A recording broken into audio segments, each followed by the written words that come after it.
Joel, I just never expected that this was the direction any of this was going to go in, okay?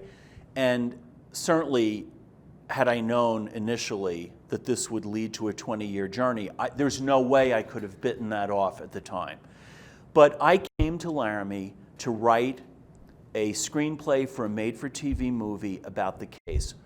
I had followed the case over the year that elapsed between the time of the crime and Aaron McKinney's conviction in November 1999.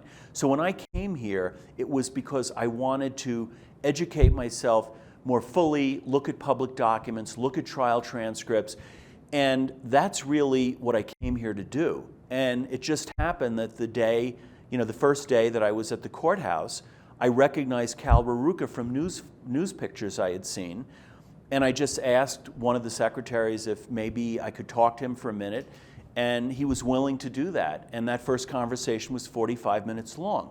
But when I came here, I felt that this deserved a longer treatment, not just news stories. It certainly made front page news, but my interest was in really getting into a lot of the human dimensions of the crime and the trials and all of that.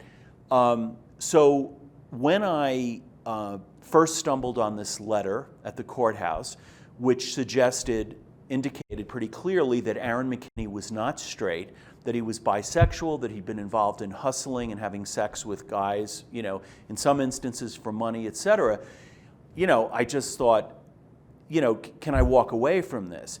And, this coincided with, I began a long series of interviews with the prosecutor, with Cal Raruca. And, he was encouraging me to talk to other people. And over time, he made it clear to me that the media, the way the media told the story was simply inaccurate. But instead of him, giving me all the information, he would suggest, why don't you go talk to so-and-so? And I would do that. And then I'd talk to that person, and that person would say, why don't you go talk to this person? And it was a process. But when you ask me personally, okay, I had to really wrestle with it. I mean, as a gay man, I thought I came here, and to me there was in many ways, a really good political message here about anti-gay violence, and then the consequences of that violence and how it plays out in the lives of many people.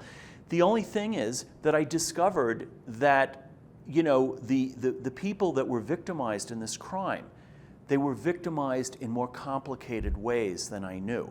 And so, it was really a moral decision, and I hadn't planned to take this long journey into journalism, but that's what was required for this. I felt that the public had a right to know